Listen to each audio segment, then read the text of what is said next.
महालक्ष्मी योजनेच्या अंतर्गत प्रत्येक महिलेला 3,000 रुपये दर महिना त्या ठिकाणी महिलेला मिळणार आहे। शेतकऱ्यांसाठी 3 लाख रुपयाची कर्जमाफी याची घोषणा वचननाम्यामध्ये केलेली आहे। त्याच्यानंतर जे बेरोजगार युवक आहेत त्या युवकांना दरमहा 4,000 रुपये आणि त्याचबरोबर 25 लाखापर्यंतचा आरोग्य विमा हा त्या ठिकाणी वचननाम्यामध्ये आहे। आणि त्याचबरोबर जातीनिहाय जनगणना व्हावी आणि 50% आरक्षण मर्यादा वाढवण्यासाठी केंद्र सरकारकडे त्याचा पाठपुरावा करावा।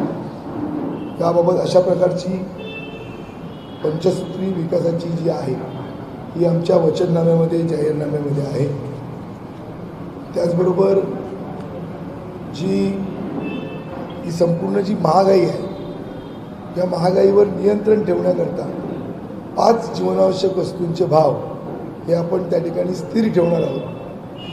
हा पण वचननामा त्या निमित्तानं दिलेला आहे। येणाऱ्या या 23 तारखेला जेव्हा महाराष्ट्राचे निकाल हातामध्ये येतील त्यावेळी या महाराष्ट्रामध्ये पुन्हा एकदा महाविकास आघाडीचं सरकार हे राज्यामध्ये येणार आहे आणि सरकार आल्याच्यानंतर या सगळ्या वचनाची जी पूर्तता आहे, महिलांसाठी मोफत बस सेवासुद्धा त्या ठिकाणी आहे आणि शिक्षण जे आहे ते महिलांना मोफत शिक्षण देण्याची ही सुद्धा योजना अशा प्रकारची भूमिका ही त्याच्यामध्ये आहे। या निवडणुकीच्या दरम्यान या इथल्या 10 वर्षाचे स्टंटबाज आमदार आहेत, या आमदारांना मी माझ्या पत्रकाच्या माध्यमातून काही प्रश्न त्यांना त्या ठिकाणी विचारलेले होते, पण त्या एकाही प्रश्नाचं उत्तर त्यांनी त्या ठिकाणी दिलेलं नाही। याच्यामधला जो महत्त्वाचा जो प्रश्न होता तो प्रश्न होता की देवगड शहराची नळपाणी योजना गेली 10 वर्ष आपण या भागाचे आमदार आहात, शहरवासियांची मागणी आहे, जवळजवळ 56 कोटी रुपयाची ती योजना आहे, अद्याप ती योजना त्या ठिकाणी पूर्ण झालेली नाही। दुसरा या मतदारसंघातला वैभववाडी तालुक्यातला महत्त्वाचा प्रश्न आहे, तो जो प्रश्न आहे हा रस्त्याचा प्रश्न आहे। गगनबावडा करूळ जो घाट रस्ता आहे हा याचं कॉन्क्रिटीकरण व्हावं, दुपदरीकरण व्हावं अशा प्रकारची भूमिका घेऊन जवळजवळ 21 किलोमीटरची पदयात्रा शिवसेनेच्या माध्यमातून त्या ठिकाणी आपण काढली होती। हजारोंच्या संख्येनं जनता आणि शिवसैनिक आणि महाविकास आघाडीचे कार्यकर्ते सहभागी झाले होते आणि त्यामुळे तो रस्ता मंजूर झाला होता। पण 1 वर्ष होऊन गेलं, आज त्या ठिकाणी तो रस्ता पूर्णत्वास आलेला नाही। म्हणजे देवगडचा पाणी प्रश्न झाला, या वैभववाडी तालुक्यातला हा गगनबावडा घाटाचा महत्त्वाचा रस्ता झाला, त्याची दुरावस्था आहे। आणि त्याचबरोबर कणकवली तालुक्यामध्ये अनेक प्रश्न त्या ठिकाणी प्रलंबित आहे, कुठलंही काम विकासाचं याच्यामध्ये झालेलं नाही। जसं मी म्हणालो की मूलभूत सुविधा रस्ते, वीज, पाणी, आरोग्य, शिक्षण याच्यामध्ये जी बेरोजगार केंद्रीय उद्योग मंत्री नारायण राणे होते, पण त्यांनी आपल्या पदाच्या काळात या जिल्ह्यामध्ये एक सुद्धा कारखाना किंवा उद्योग व्यवसाय त्या ठिकाणी आणलेला नाही आणि त्यामुळे माझ्या तरुणांना त्या ठिकाणी आजही बेरोजगारीला त्या ठिकाणी सामोरं जावं लागतंय आणि याला जबाबदार म्हणजे सगळी सत्तेची पदं मिळून सुद्धा या जिल्ह्यामध्ये या मतदारसंघामध्ये हे विकास करू शकलेले नाही। आणि त्याचबरोबर एक सगळ्यात महत्त्वाचा प्रश्न होता की शेतकऱ्यांना 10,000 दुधाळ जनावरांचं वाटप आपण करणार आणि प्रतिभा दूध डेअरी करून शेतकऱ्यांच्या स्वकष्टाचे 2,78,00,000 रुपये अद्यापही त्या शेतकऱ्याला त्या ठिकाणी मिळालेले नाही। म्हणजे जे प्रश्न मी स्टंटबाज आमदारांना या पत्रकाच्या माध्यमातून विचारलेले होते त्या एकाही प्रश्नाचं उत्तर त्या ठिकाणी मिळालेलं नाही। आज संपूर्ण या मतदारसंघामध्ये प्रत्येक मतदाराला 1,000 रुपयाप्रमाणे पैशाचं वाटप त्या ठिकाणी सुरू आहे आणि खरं तर हा जो काय पैसा आहे हा पैसा कमिशनाच्या माध्यमातून, टक्केवारीच्या माध्यमातून, व्यवसायामधल्या कॉन्ट्रॅक्ट व्यवसायामधल्या पार्टनरशिपच्या माध्यमातून आणि भ्रष्टाचारातून त्या ठिकाणी आलेला आहे आणि त्यामुळे पैशाचं जे वाटप आहे हे गेले 8 दिवस त्या मतदारसंघामध्ये सुरू आहे। खरं तर म्हणजे मी जनतेला तुमच्या चॅनलच्या मार्फत एवढंच सांगेन, हे जे पैसे आहेत हे पैसे जनतेचेच पैसे आहेत, तुमचेच लुटलेले पैसे आहेत आणि भ्रष्टाचारातून या जनतेच्या पैशाची लूट या राज्यकर्त्यांनी केलेली आहे. आणि म्हणून त्याच्यामध्ये छत्रपती शिवाजी महाराजांचा पुतळा 36 कोटी रुपये त्याच्यावर खर्च केले, प्रत्यक्षात 26 लाख रुपये खर्च त्यांना मिळाले. त्याचबरोबर डॉक्टर बाबासाहेब आंबेडकरांचा जो 7.5 कोटी रुपयाचा निधी होता याच्यामध्ये फक्त प्रत्यक्षात 1.5 कोटी रुपये खर्च झाला. 6 कोटी रुपये खर्च हे त्या ठिकाणी त्याच्यामध्ये कमिशन आणि भ्रष्टाचार केलेला आहे. आणि त्याचबरोबर जी 3000 कोटीची कामं ज्याच्या वर्क ऑर्डर्स झाल्या, त्याच्या निविदा झाल्या, या ठेकेदारांकडनं 12% कमिशन म्हणजे जवळजवळ 360 कोटी रुपयाचा भ्रष्टाचार हा त्या ठिकाणी झालेला आहे. आणि म्हणून मी जनतेला सांगतो, हा पैसा जो आहे हा तुमचाच आहे, तुमचाच लुटलेला आहे. लक्ष्मीचं दर्शन घ्या आणि ही चोराच्या हातची लंगोटी आहे, जी काय मिळते ती घ्या, पण मत मात्र त्या ठिकाणी मशाल या चिन्हावर त्या ठिकाणी आपण करावं असं मी तुमच्या चॅनलच्या मार्फत त्या ठिकाणी सांगतो. कदाचित हे जे काय राणे घराणेशाही आहे, प्रस्थापित आहे, हे भ्रष्टाचारी आहे, हे त्या ठिकाणी पैसे वाटतील, पण जनतेचं जे प्रेम आहे हे जनतेचं प्रेम मात्र त्यांना कधीच त्या ठिकाणी विकत घेता येणार नाही. आणि आज जनतेमध्ये तीव्र नाराजी आहे, प्रचंड अशी नाराजी आहे, संताप आहे, त्याच्यामध्ये उद्रेक आहे आणि त्याची एक लाट या सगळ्या मतदारसंघामध्ये आलेली आहे. कारण तुम्ही पाहिलं, तुम्ही या सगळ्या घटनांचे साक्षीदार आहात. ज्यावेळी मी उमेदवारी अर्ज दाखल केला तेव्हा हजारोंच्या संख्येनं लोक त्या ठिकाणी मला आशीर्वाद देण्याकरता या कणकवली शहरामध्ये दाखल झाले होते. त्याच्यानंतर उद्धव साहेबांची सभा होती. उद्धव साहेबांची सभा तुळशी विवाह, जो कोकणातला एक महत्त्वाचा उत्सव, या उत्सवसुद्धा बाजूला टाकून मोठ्या प्रमाणात लोक त्या उद्धव साहेबांच्या विचार ऐकण्याकरता या कणकवली शहरामध्ये हजर होते. त्याच्यानंतर वैभवडी शहरामध्ये सुषमाताई अंधारी फायर ब्रँड नेत्या शिवसेनेच्या यांची सभा झाली, जाहीर सभा. त्या ठिकाणी सुद्धा हजारोंच्या संख्येनं लोक उपस्थित होते. आणि काल जो देवगडमध्ये जी प्रचार सभा झाली, आदित्य ठाकरे साहेब आले होते, युवा सेनेचे आमचे प्रमुख, त्या ह्याला जाहीर सभेला प्रचंड असा प्रतिसाद, तुफान असा प्रतिसाद त्या ठिकाणी मिळाला. एक भगवं वादळ त्या संपूर्ण या सगळ्या प्रचाराच्या निमित्तानं, या सगळ्या सभांच्या निमित्तानं त्या ठिकाणी निर्माण झालेला आहे. आणि या भगव्या वादळामध्ये त्या ठिकाणी विरोधक हे त्या ठिकाणी संपूर्ण त्या ठिकाणी नाहीसे होतील अशा पद्धतीचं एक वातावरण झालेलं आहे. आणि माझा सगळा शिवसैनिक असेल, महाविकास आघाडीचा कार्यकर्ता असेल, हा त्या ठिकाणी फार मोठी मेहनत या प्रचारासाठी त्या ठिकाणी घेतोय. प्रत्येक गावागावामध्ये प्रचाराचं साहित्य त्या ठिकाणी लोकांपर्यंत जाऊन शिवसेनाच का, महाविकास आघाडीच का, मशाल चिन्हावर आपण का मतदान केलं पाहिजे आणि सर्वसामान्यांचं नेतृत्व संदेश पारकर हे त्या ठिकाणी का महाराष्ट्राच्या विधानसभेमध्ये पोहोचले पाहिजे, ही भूमिका घेऊन त्या ठिकाणी आज माझे कार्यकर्ते, शिवसैनिक, महाविकास आघाडीचे कार्यकर्ते मेहनत घेतात. आणि तितकाच पाठिंबा, जनतेचं भरभरून प्रेम, भरभरून जनतेचा विश्वास, आशीर्वाद आणि पाठबळ हे त्या निमित्तानं मिळतं आहे. खरं तर 16 तारीखला महाराष्ट्राचे उपमुख्यमंत्री आणि भाजपचे नेते देवेंद्र फडणवीस साहेबांची सभा होती. ती सभा रद्द झाली आणि त्यावेळी त्यांनी एक स्टेटमेंट केलं होतं की हवामान खराब असल्यामुळे मी त्या ठिकाणी येऊ शकलो नाही. पण मी सातत्यानं तुम्हाला सांगत होतो की राणे समर्थक, राणे भाजप आणि मूळ भाजप याच्यामध्ये फार मोठी दरी आहे. ह्याचं कारण असं की कोकणामधला एकमेव आमदार नितेश राणे भाजपच्या चिन्हावर निवडून आलेले मागच्या ह्या 10 वर्षामध्ये आमदार होते. पहिले काँग्रेसमधनं आले, दुसऱ्यांदा ते भारतीय जनता पार्टीच्या मध्ये. पण कोकणातला एकमेव आमदार असून सुद्धा त्यांना त्या ठिकाणी या जिल्ह्याचं पालकमंत्रीपद मिळालं नाही, राज्याचं मंत्रीपद मिळालं नाही. उलट डोंबिवलीतील आमदार रवींद्रजी चव्हाण यांना त्या ठिकाणी या जिल्ह्याचं पालकमंत्र्यांनी राज्याचं मंत्री करण्यात आलं. त्यामुळे हे स्वतःला जे काही कर्तृत्वान समजतात, जे काही आपल्यामध्ये क्षमता आहे असं सांगतात, पण राणे समर्थक आणि राणे भाजप आणि मूळ भाजप याच्यामधलं अंतर असल्यामुळे हे त्या ठिकाणी मंत्री झालेले नाही. आज ते त्या ठिकाणी हिंदू, मुस्लिम, दलित याच्यामध्ये एक जातीय तेढ निर्माण करण्याचा प्रयत्न करतात, द्वेष निर्माण करण्याचा प्रयत्न करतात आणि कुठंतरी जातीय दंगली घडवण्याचा त्यांचा प्रयत्न आहे. आपण कोणतरी हिंदूंचा गब्बर आहे अशा पद्धतीची भूमिका ते मांडतायत. पण याच्यामध्ये महाराष्ट्रातली हिंदू मुस्लिम दलित हे गेले अनेक वर्ष गुण्यागोविंदाने या महाराष्ट्रामध्ये नांदतात. त्यामुळे ते हे सगळं करण्यामागे त्यांचा हेतू एवढाच आहे की कुठेतरी मोदी शहाची शाबासकी मिळावी आणि भविष्यामध्ये कुठेतरी आपल्याला मंत्रिपद मिळावं याच्यासाठीचा त्यांचा तो प्रयत्न आहे. खरं तर नारायण राणे हे सुद्धा पुन्हा खासदार म्हणून त्या ठिकाणी जनतेतनं निवडून आले. ज्यावेळी ते मंत्री होते तेव्हा ते राज्यसभेचे खासदार होते, पण काल परवा ते जनतेमधनं निवडून आले.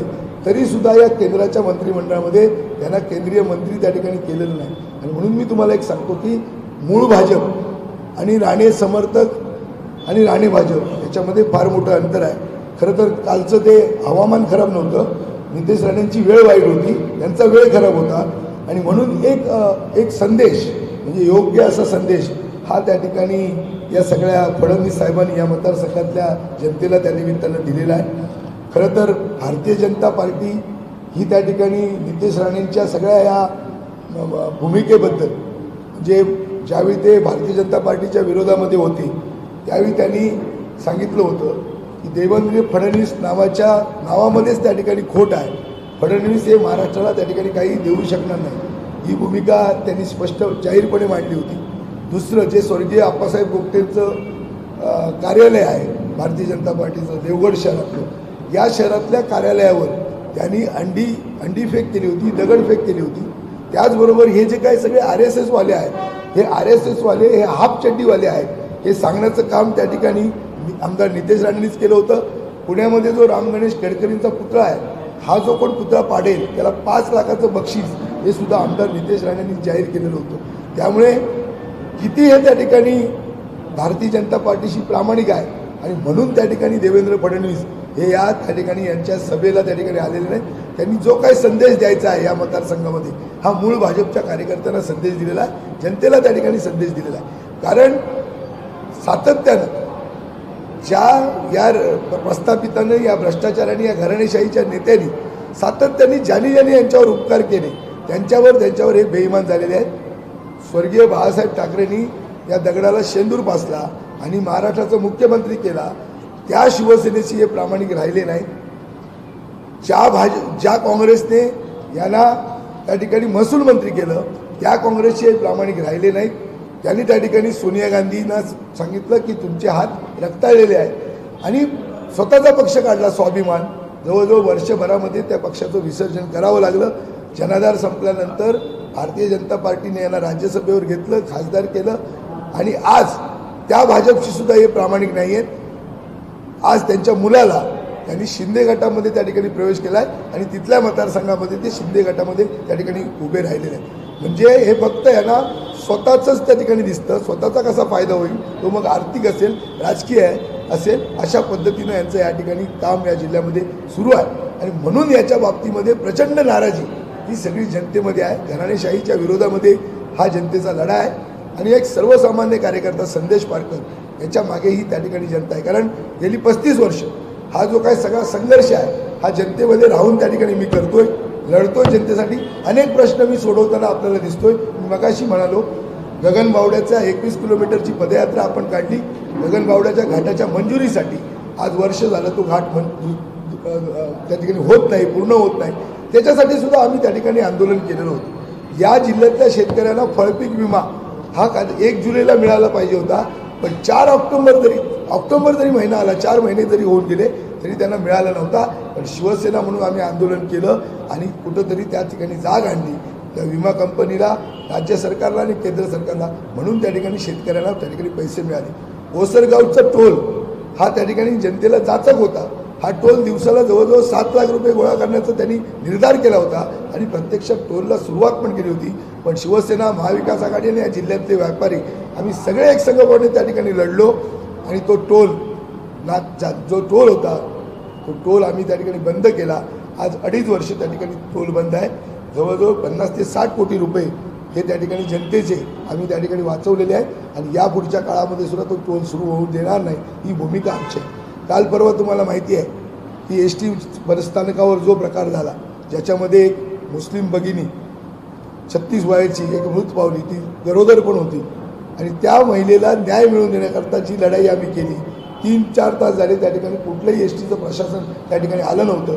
पण आम्ही तिथे रस्ता रोको STचं सगळं काम तिथे थांबवलं, आवाज उठवला, आंदोलन केलं आणि 5 लाख रुपयाची नुकसान भरपाई ही अधिकाऱ्यांकडनं एसटी प्रशासनाकडनं त्या महिलेच्या वारसांना त्या ठिकाणी मिळवून दिली. आणि म्हणून सगळ्या प्रश्नांमध्ये सातत्यानं जनतेला बरोबर घेऊन गेली अनेक वर्ष त्या ठिकाणी मी लढतोय. आणि म्हणून जनतेचा जो आशीर्वाद आहे हा त्या ठिकाणी मला त्या ठिकाणी आहे. आणि मी तुम्हाला सांगतो 23 तारीखला जनतेच्या आशीर्वादावर मी पुन्हा या मतदारसंघामधनं त्या ठिकाणी आमदार म्हणून त्या ठिकाणी निवडून येईल. आणि खरं तर मी जनतेला एक सांगतो तुमच्या चॅनलच्या मार्फत की एक संधी मला या निमित्तानं द्या. आता उरलेले 2 दिवस आहेत, हे 2 दिवस तुम्ही माझ्यासाठी द्या. आपण मला आमदार केलात तर येणारी 5 वर्ष मी जनतेसाठी देईन हा शब्द मी जनतेला या निमित्तानं दिलेला आहे. आणि मला विश्वास आहे ज्या पद्धतीनं या मतदारसंघामध्ये जो उत्साह दिसतोय, जे जोश दिसतोय आणि जे परिवर्तनासाठी जनतेने घातलेली साथ दिसते, त्यामुळे कितीही त्या ठिकाणी यांनी दहशत केली, आमिष दाखवली, प्रलोभनं दाखवली, धमक्या दिल्या, अनेक मुस्लिम बांधवांना तुमचा 23 तारीखनंतर करेक्ट कार्यक्रम करू, अनेक त्या ठिकाणी पदाधिकाऱ्यांवर दबाव आणण्याचं काम सत्तेच्या माध्यमातून त्या ठिकाणी केलेलं आहे. पण मी जनतेला सांगतो की तुम्हाला येणाऱ्या काळामध्ये सत्ता ही महाविकास आघाडीची या महाराष्ट्रामध्ये येणार आहे. आणि त्या सत्तेमधनं खऱ्या अर्थानं जनतेचा विकास, शाश्वत विकास आम्ही त्या ठिकाणी करणार आहोत. ज्या दिवशी उद्धवसाहेब या जिल्ह्यामध्ये आले होते त्यावेळी मी जिल्हा साहेबांना सांगितलं होतं की सत्ता आल्याच्यानंतर 50,000 कोटी रुपयाचं पॅकेज या कोकण आणि सिंधुदुर्गाला आपण द्या. याच्यातनं सिंधुदुर्गातल्या जनतेला जो विकास हवा आहे, त्याच्याबरोबर जो रोजगार हवा आहे, जो महागाईवर नियंत्रण हवं आहे आणि ज्या मूलभूत सुविधा ज्या हव्यात त्या सगळ्या सुविधा किंवा त्याच्याबद्दलची सगळी यंत्रणा, शिक्षणाच्या बाबतीत दर्जेदार शिक्षण असेल, बेरोजगाराच्या संदर्भातल्या संधी असतील, आरोग्याच्या बाबतची चांगली व्यवस्था असेल, या सगळ्या शासकीय जनतेच्या मालकीच्या त्या ठिकाणी या जिल्ह्यामध्ये या कोकणामध्ये निर्माण व्हाव्यात. आणि म्हणून त्याच्यासाठी आपण तशा प्रकारचे प्रयत्न सत्ता आल्याच्या नंतर करावेत ही भूमिका त्या ठिकाणी मांडलेली आहे. आणि त्यालासुद्धा मान्यता आदरणीय आपले पक्षप्रमुख उद्धव साहेबांनी त्या ठिकाणी दिलेली आहे. आणि म्हणून या पुढच्या काळामध्ये एक चांगलं सरकार त्या ठिकाणी महाराष्ट्रामध्ये येणार आहे महाविकास आघाडीचं. आणि या सरकारच्या माध्यमातून खऱ्या अर्थानं जनतेची सेवा ही त्या ठिकाणी करण्याची संधी आम्हाला मिळेल. आणि म्हणून मी जनतेला आवाहन करतो की या जिल्ह्यामध्ये 3 उमेदवार शिवसेना महाविकास आघाडीचे त्या ठिकाणी उभे आहेत. तिन्ही उमेदवारांना आपण भरघोस मताधिक्याने त्या ठिकाणी निवडून द्या आणि या जिल्ह्याचं प्रतिनिधित्व करण्याकरता महाराष्ट्राच्या विधानसभेमध्ये पाठवा एवढंच सांगतो. आणि मशाल या चिन्हावर आपण सर्वांनी मतदान करावं. 20 तारीखला मतदान आहे, भरभरून मतदान केंद्रावर जावं, मशाल या चिन्हावर त्या ठिकाणी मतदान करावं. आणि 23 तारीखला या म्हणजे सगळ्या तिन्ही आमदार हे त्या ठिकाणी मोठ्या मताधिक्याने या मतदारसंघातनं या जिल्ह्यातनं विजयी होतील. धन्यवाद.